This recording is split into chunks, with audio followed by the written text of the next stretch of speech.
En los confines del antiguo Israel, bajo un cielo azotado por el sol y el viento, Elías, un profeta de cabellos enredados y mirada penetrante, caminaba por el árido terreno hacia el monte Horeb. Tras un enfrentamiento desgarrador con los profetas de Baal y huir de la furia de la reina Jezabel, su alma buscaba refugio, una señal de su Dios que parecía haber guardado silencio durante demasiado tiempo. Exhausto y desalentado, Elías se refugió en una cueva, esperando alguna manifestación divina, un poderoso terremoto, un fuego abrasador o una tormenta destructora que reafirmara el poder del Señor. Sin embargo, tras cada fenómeno, la revelación recibida fue inesperada, un suave y delicado susurro.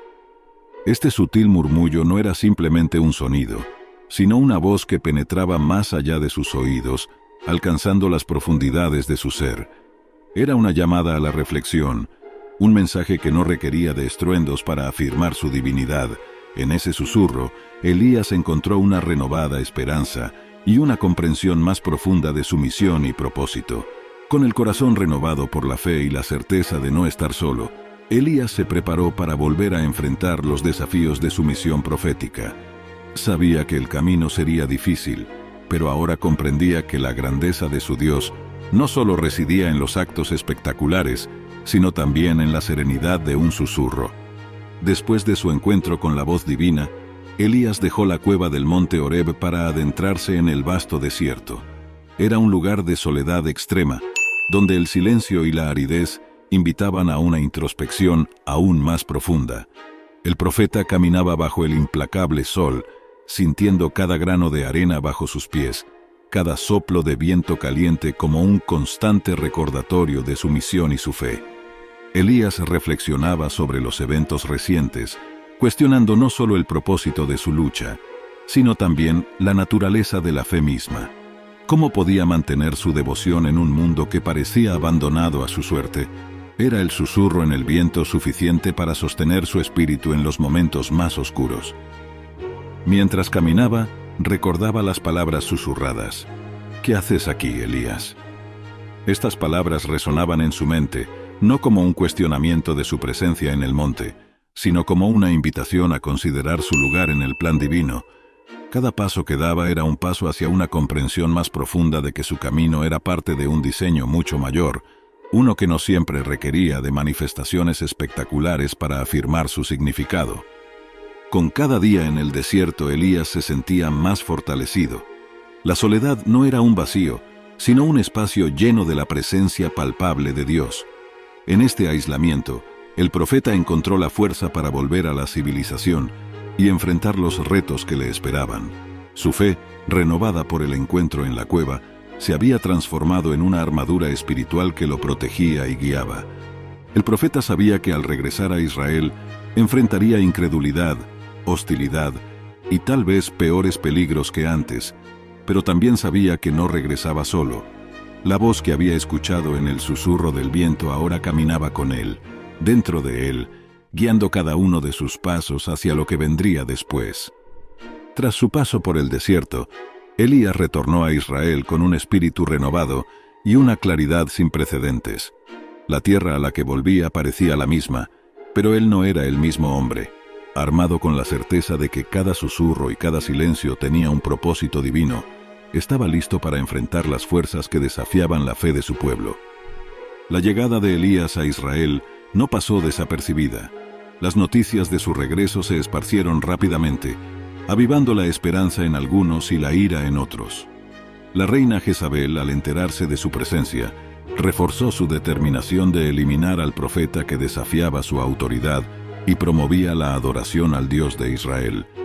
Pero Elías, con la voz del monte Horeb todavía resonando en su corazón, no temía. Se dirigió directamente a la ciudad de Jezreel, donde se enfrentaría no solo a la reina, sino también a la apatía y el escepticismo de su propio pueblo. Uno de los momentos más cruciales en el ministerio de Elías ocurrió cuando convocó al pueblo y a los profetas de Baal al monte Carmelo.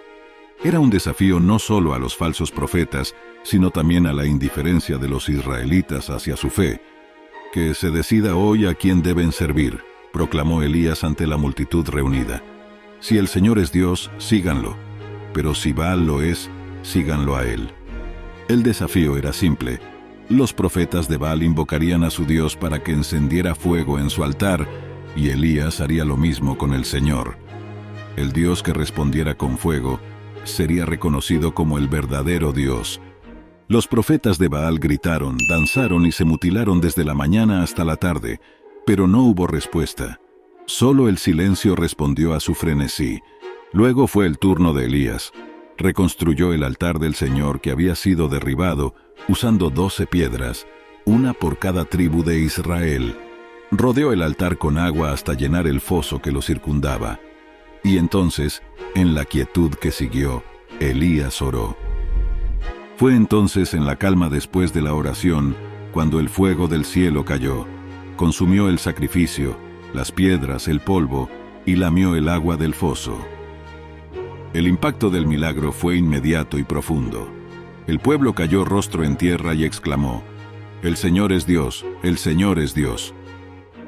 Este momento fue más que una victoria sobre los profetas de Baal, fue un despertar espiritual para Israel, un recordatorio palpable de que su fe estaba fundada en un Dios vivo y activo, un Dios que respondía, un Dios que susurraba y que también podía manifestarse en poderosos actos de afirmación. Después del espectacular desafío en el Monte Carmelo, donde el poder divino se manifestó ante los ojos de todo Israel, Elías enfrentó tanto la reacción de un pueblo renacido en su fe, como la ira incontenible de la reina Jezabel. Apenas se disipó el humo del altar del Monte Carmelo, la noticia del milagro y de la derrota de los profetas de Baal llegó a los oídos de Jezabel. Furiosa y decidida a vengar la muerte de sus profetas, Jezabel envió un mensajero a Elías con una promesa mortal: que los dioses me hagan lo mismo y aún más, si mañana a esta hora no he hecho contigo lo que tú hiciste con cada uno de ellos. La amenaza era clara y mortal. Elías, a pesar de haber presenciado y facilitado uno de los mayores milagros de su tiempo, sintió el peso del miedo. Sabía que la protección divina era real, pero también comprendía la ferocidad y el poder de la reina. Por lo tanto, huyó a Beersheba, en el reino de Judá, lejos del alcance inmediato de Jezabel. En Beersheba, Elías dejó a su siervo y se adentró solo en el desierto. Exhausto física y emocionalmente, se sentó bajo un retama y rogó por la muerte. «Basta ya, Señor, quítame la vida, pues no soy mejor que mis padres». Su desesperación era palpable, un testimonio de la intensidad de su misión y del peso que llevaba. Pero incluso en su momento más bajo, no estaba solo. Mientras dormía agotado bajo el árbol, un ángel lo tocó y le dijo: «Levántate y come». Al lado de su cabeza había un pan cocido sobre piedras calientes y un jarro de agua.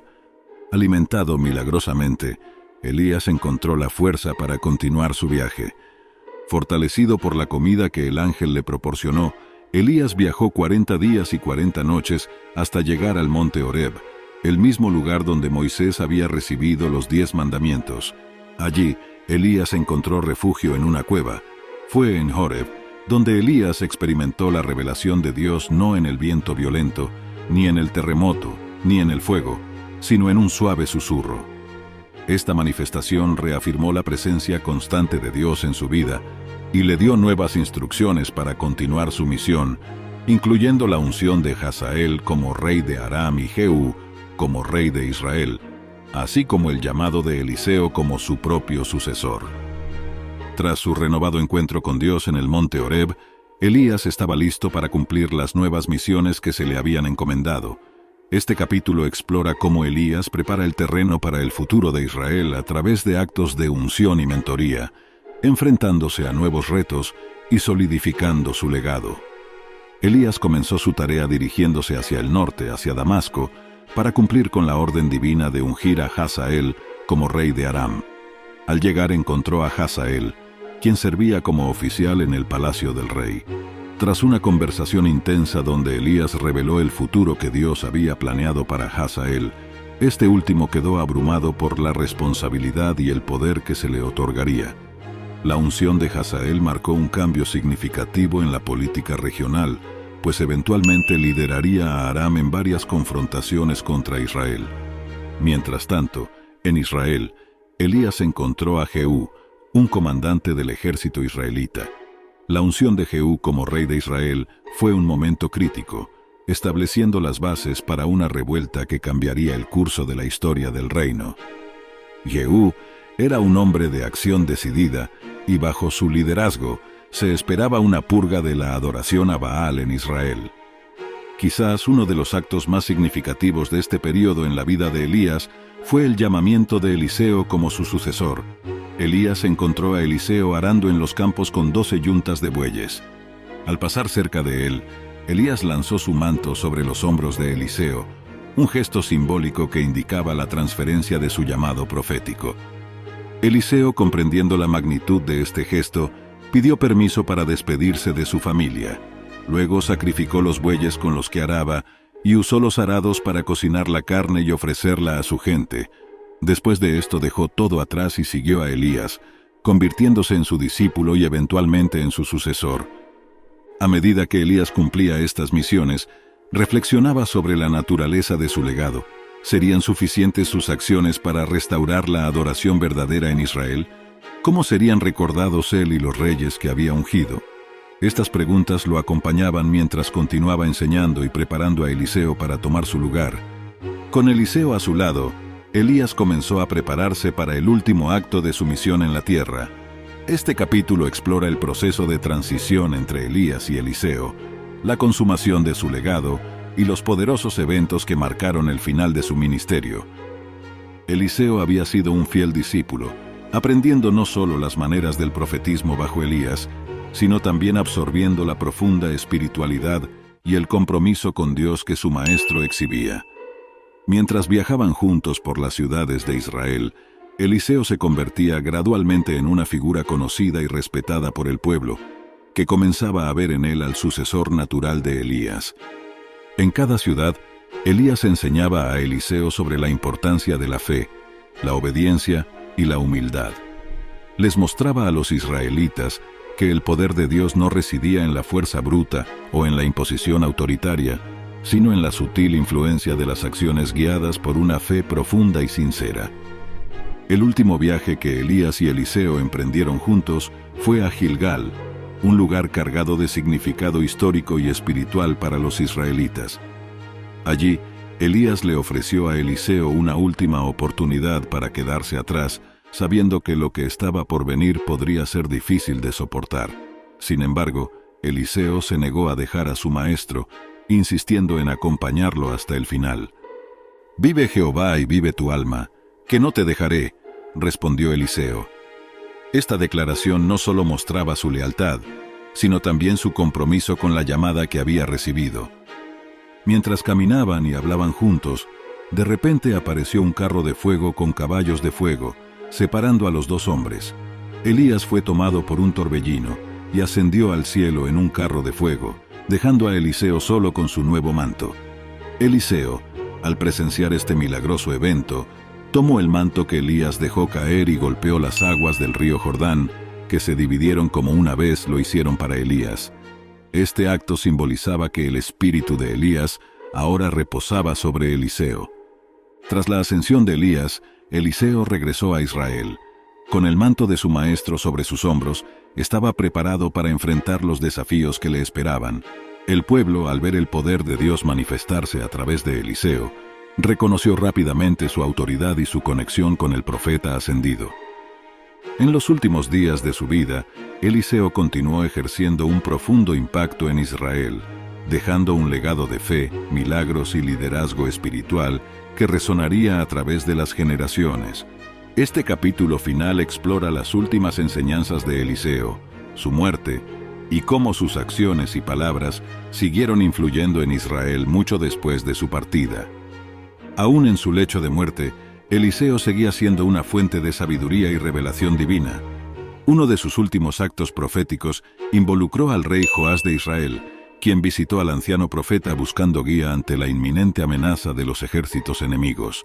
A pesar de su debilidad física, Eliseo instruyó al rey Joás a tomar un arco y flechas y disparar una flecha por la ventana abierta como símbolo de la victoria sobre Siria. Luego, le pidió que golpeara el suelo con las flechas restantes. Joás lo hizo 3 veces. Eliseo, sin embargo, se enojó porque el rey no mostró más entusiasmo explicando que solo aseguró 3 victorias, cuando más golpes podrían haber significado la destrucción completa de los enemigos de Israel. Este episodio destacó una lección final sobre la importancia de la fervorosa fe y la acción decidida en la búsqueda del apoyo divino. Eliseo murió y fue sepultado en Samaria. Su historia, sin embargo, no terminó con su muerte. En un evento notable que subrayó la santidad de su vida y ministerio, incluso después de su muerte, ocurrió un milagro. Mientras unos israelitas estaban enterrando a otro hombre, avistaron a unos bandidos y, en su prisa, arrojaron el cuerpo en la tumba de Eliseo. Cuando el cuerpo tocó los huesos de Eliseo, el hombre revivió y se levantó. Este milagro póstumo sirvió como un poderoso recordatorio de la vida piadosa de Eliseo y la presencia continua de Dios en su profecía. El legado de Eliseo fue más allá de los milagros y las batallas. Su vida como profeta y líder espiritual modeló profundamente la fe de Israel, recordando a su pueblo la proximidad de Dios y su preocupación por los asuntos de los hombres. Las escuelas de profetas que Eliseo ayudó a establecer y liderar continuaron enseñando y guiando a Israel mucho después de su muerte, perpetuando las lecciones de obediencia, valor y devoción que él había encarnado. Mientras cerramos la historia de Eliseo en La voz en el viento, reflexionamos sobre cómo las historias de Elías y Eliseo nos enseñan sobre la fe en acción, el coraje ante la adversidad y el impacto duradero de una vida dedicada a seguir la voluntad divina. Que sus historias inspiren en nosotros un renovado deseo de buscar la presencia de Dios en nuestras propias vidas y de servir a aquellos a nuestro alrededor con amor y compromiso. Gracias por acompañarnos en este viaje a través de la vida y los tiempos de 2 de los más grandes profetas de Israel. Sigue nuestro canal para más historias que iluminan, inspiran y desafían.